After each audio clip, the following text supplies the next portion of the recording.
Coach, can you just speak to that first 3 quarters was real tight. Can you just speak to how you guys were able to close out that game in the fourth quarter and pull out the win?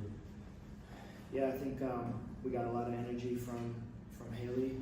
We got a lot of from an offensive standpoint. We got a lot of energy from Michaela from a defensive standpoint. And then obviously the all-around effort from Angel catapulted us tonight. But we just got great contributions all around. We stayed with it. We didn't overreact to the runs that Connecticut was able to go on today, and I think that's kind of what the poise is what kept us in. And Angel, not just the sheer contribution, but the sparking you guys to that finish. How crucial was that, her coming through at the right time?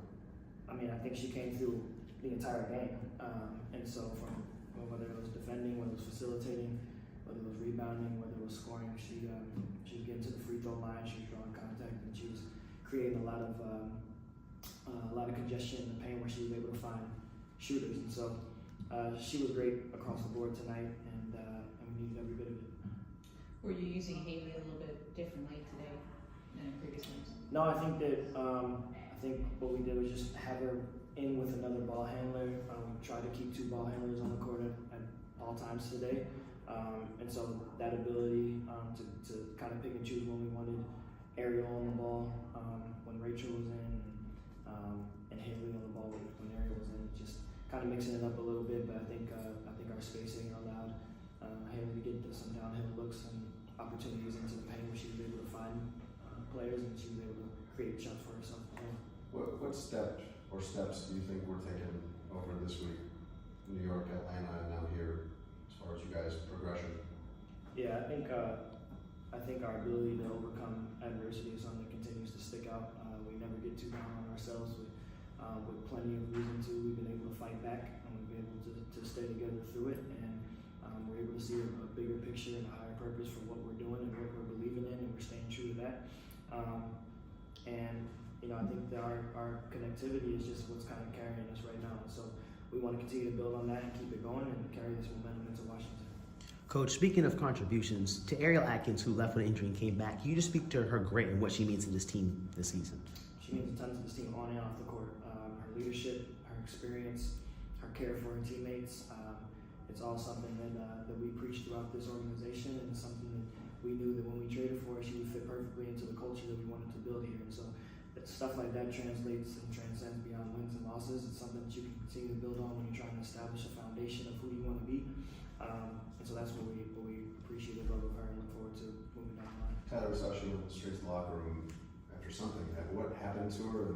Was she cut or? No, she got hit in the head. She kind of like in her ear, I guess, and it was. But she'll be okay. Any more questions for Coach? Coach, Marina and Tina had big performances. Were there any adjustments that you're making during the game to stifle that and help y'all get the win? Yeah, I thought our game plan against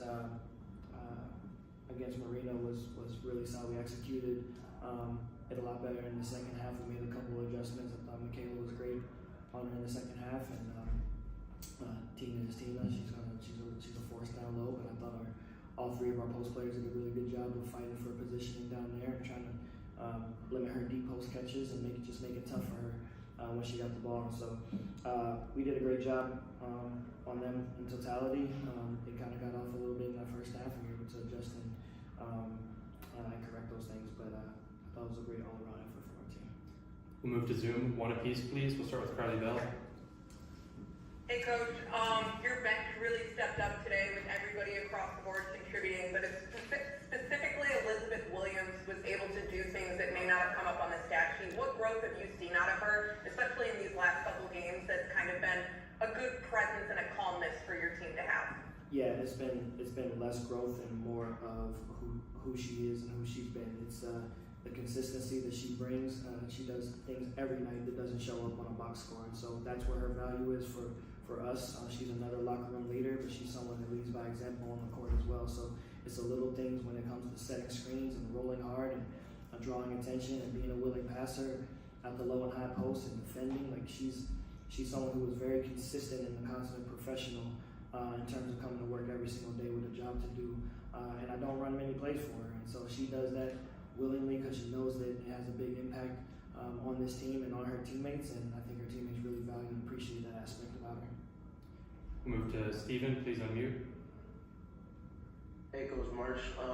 It seems like your big spacing and the respacing and the cutting has been like really impactful and effective, especially when there's a guard paint touch or a short roll touch. Can you just speak to kind of the detail and intentionality that's going into that part of your spacing in particular? Yeah, I think with Sloop being out, we've become a little bit less of a ball screen oriented team and a little bit more playing through our posting. So, but I think I've said it from day one. I think the best attribute of our bigs is their ability to pass and their willingness to pass. And so whether that's on high-low opportunities or whether it's driving into the paint and finding their guards and their shooters out on the perimeter, I think that the spacing is key to create those opportunities for each other and for our guards. And so they've been great at that. We'll close out with Christian, please unmute. Hi, Coach. Christian One-Sider. So today, Tia Nurse is perfect from behind the arc. Ariel Atkins shot well from 3-2. Do you think that was a big part of why the spacing worked today? And if so, how can you get your three-point shooters in that position to knock down those shots to kind of create that spacing into the next couple of games? Yeah, I think today was a matter of shots falling at the right time. I was able to stop a little bit of momentum Connecticut's in. I think that Kia has had and taken good looks all year, and the shots just haven't fallen. And so we haven't overreacted to that. We knew that at some point they were going to fall. We want her to continue to be confident, taking open shots and not forcing. But I thought she did a good job today of just letting the opportunities come to her, and she was able to knock them down in big moments. And so. You look at this box score, she only played 16 minutes, but it had less to do with what she did or didn't do, rather, and just more off of the field as we kind of got going. We got a lineup that we were kind of flowing with from a defensive standpoint with Michaela, with Haley in there. Thanks, everyone.